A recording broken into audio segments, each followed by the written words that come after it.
Welcome to another edition of Africa Sideways, and we've got something that the viewers have been asking for a while, and that is an update on my Nissan X-Trail and the Dunlop AT5s, ladies and gentlemen.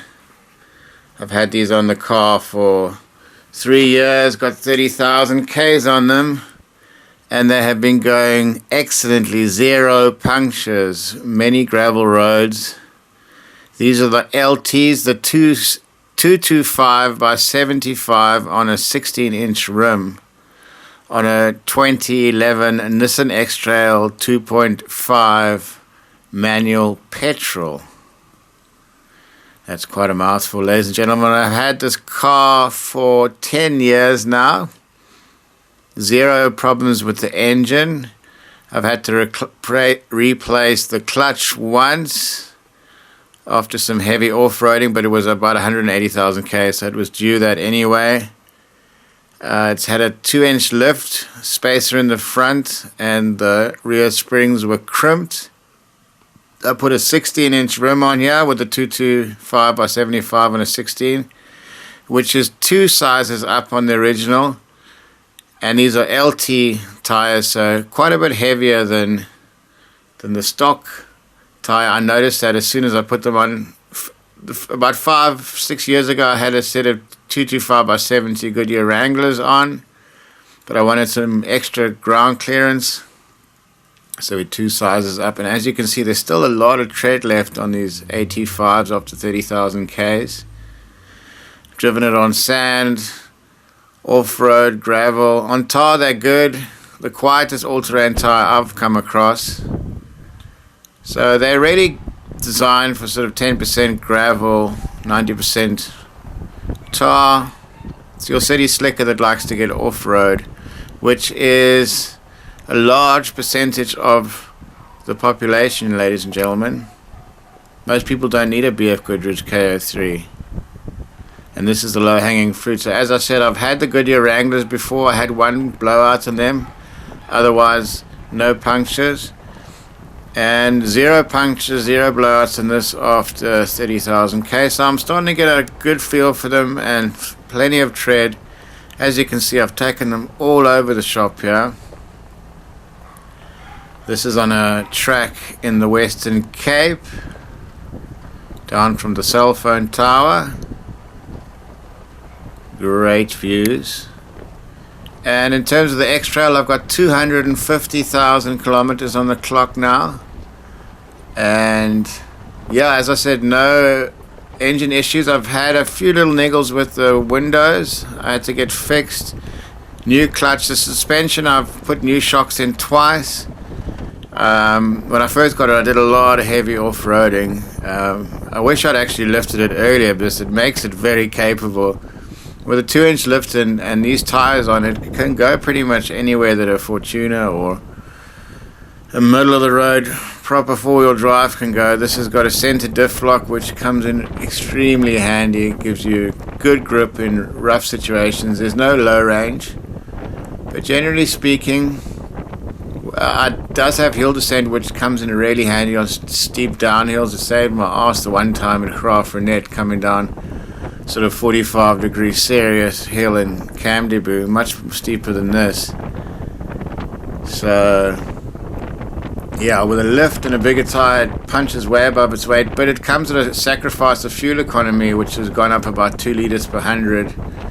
I'm sitting at about 11.5, 12 in the city, but on the open road with a bigger diameter, it's not as heavy as you think. It's probably it's around 9 liters per 100. So, but yeah, when you're out in the bush, that bigger tire really does come into the fore, ladies and gentlemen. So the X-Trail is really a great budget 4-wheel drive and overlander, especially if you upgrade the suspension. If you got cash, Peters offers a 1.5-inch lift. It's a spring and coil. It's the best way to do it. Spacers is the cheap way to do it. It definitely improves the handling of the car. Fit for all sorts of terrains. Also gives you a higher driving position. The X-Trail, its outstanding areas are its boot space. I noticed with mid-size SUVs, either they have a lot of leg room in the rear seating, the middle row seats, so to speak, or they have a big boot. Now the X-Trail's got the big boot scenario. It's got over 600 liters of storage space. The middle row of seats is compromised with the leg room, but you do have so much storage space. When I go on holiday, I can put the Labrador in the back and loads of 6 or 7 bags in there. It's a biggie. That's the thing with a 7-seater, is you often don't have that much storage space, or very little with all 7 seats in occupation. So 10 years, 250,000 Ks.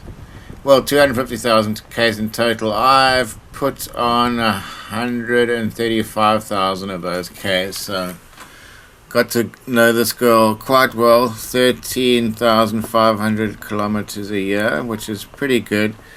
I would have put more on if I wasn't a journer, but I get cars that I could take on holidays sometimes and review at the same time, and I got the Kalahari Ferrari as well, so the load is spread around. But it's enough Ks to get an idea that the car is proper. The Nissan X-Trail, that or this or a RAV, it's better off-road than a RAV4.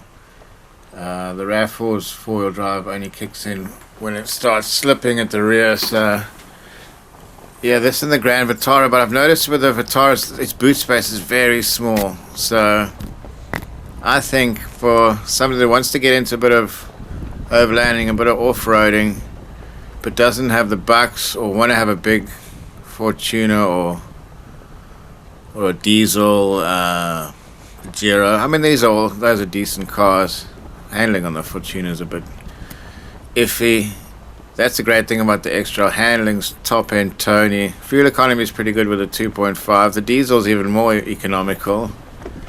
I wouldn't really look at the newer X-Trails. These are the last of the solid go anywhere X-Trails, especially, but that's lifted. I've noticed when I first had it unlifted, it used to scrape the bottom all the time. All the sort of tinny under protections all been scraped off. Since I've had the lifts, I haven't even bothered getting a bash plate, because I don't really off-road as much as I used to. And yeah, it definitely gives you a lot of guaranteed height to spacer. There we go, top of the world. The car looks so much better with these tires and lift.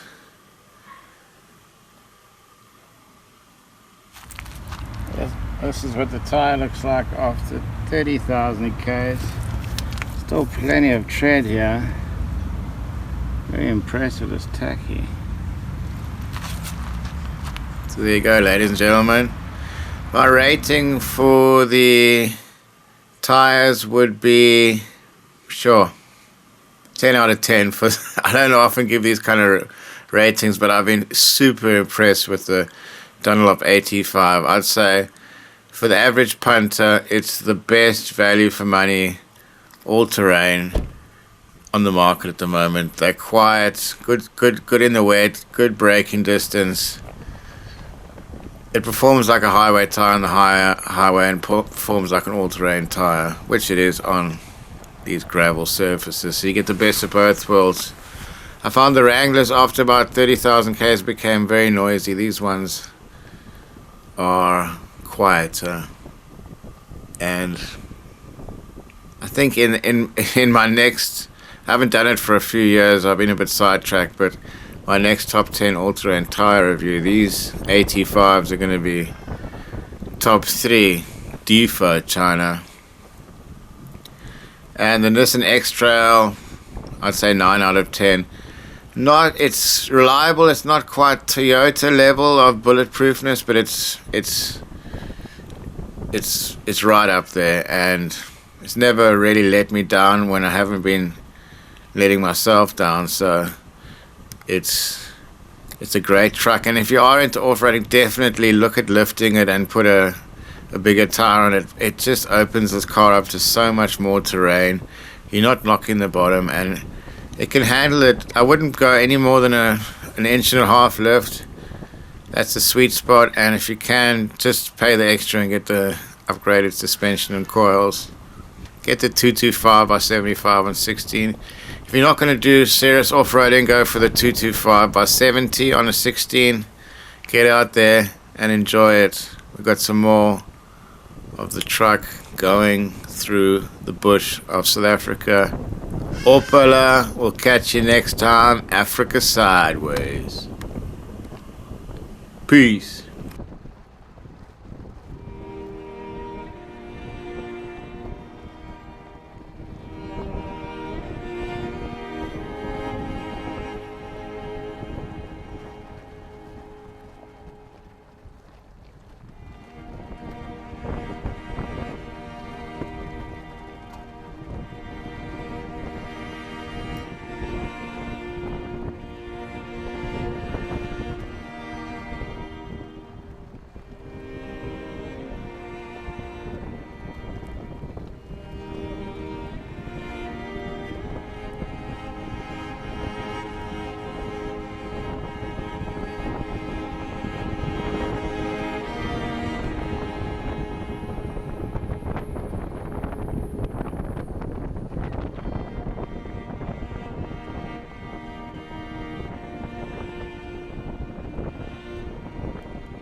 you go, ladies and gentlemen. No problems with the AT5s. The X-Trail just slammed it up here. There's the Prado, the Pajero Sport all the way back there. I mean, come on, Granddad.